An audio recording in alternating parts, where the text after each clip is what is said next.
Good day everyone, my name is Maylin Mahilio. This is the Instructional Cycle, FS1, Episode 10. At the end of this episode, I must be able to identify the application of some guiding principles in the selection and use of teaching strategies. Determine whether or not the lesson development was in accordance with outcome-based teaching and learning. Identify the resource teacher's questioning and reacting techniques. Outline a lesson in accordance with outcome-based teaching learning. I will be presenting to you the guiding principles in the selection and use of teaching methods. Okay, first, learning is an active process. Always remember that because the more senses that learning use in their manners of learning, the more possibility that he or she will remember it. Okay, number 2, the more senses that are involved, the more and the better the learning. Similar with active process. This is when the students participate very much in teaching and learning. Next is a non-threatening atmosphere enhance learning. There are some proven strategies that we are using to enhance learning using a terror atmosphere. But of course, as a teacher, we must encourage a non-threatening to prevent anxiety to the students.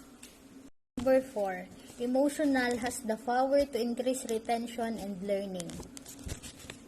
As a teacher, we need to give a happy environment to the students because when they are happy, there is a higher possibility that they will remember what they are learning. Good teaching goes beyond recall of information. The most important to remember before we recall, we must be applied the learning to the students for them to remember it easily. Next is, learning is meaningful when it is connected to students' everyday life. As I have mentioned earlier, it is important that learning must be related to the real-life application by explaining in any subject like science. They need to experience it for them to appreciate it. Okay, the last one is an integrated teaching approach is far more effective than teaching isolated bits of information. In this K-12 generation, it is important that the students can relate in this information that can help them to see the relationship between two or more subjects that have one activity. I'm Arjun Yodonis presenting the sum of reactive techniques that teachers use. Number 1, providing acceptance feedback. Providing a student with meaningful feedback can greatly enhance their learning and achievement. Effective feedback is designed to determine a learner's level of understanding and skills development in order to plan the next step toward achieving the learning intention and goals. Number 2, providing corrective feedback. Corrective feedback is a form of performance feedback used to improve student achievement. Teacher provide feedback to student to reinforce expectations and to correct student error during lessons. 3, repeating the answer.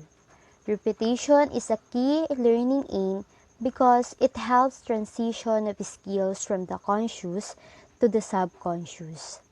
Through repetition, a skill is practiced and rehearsed over time and gradually become easier.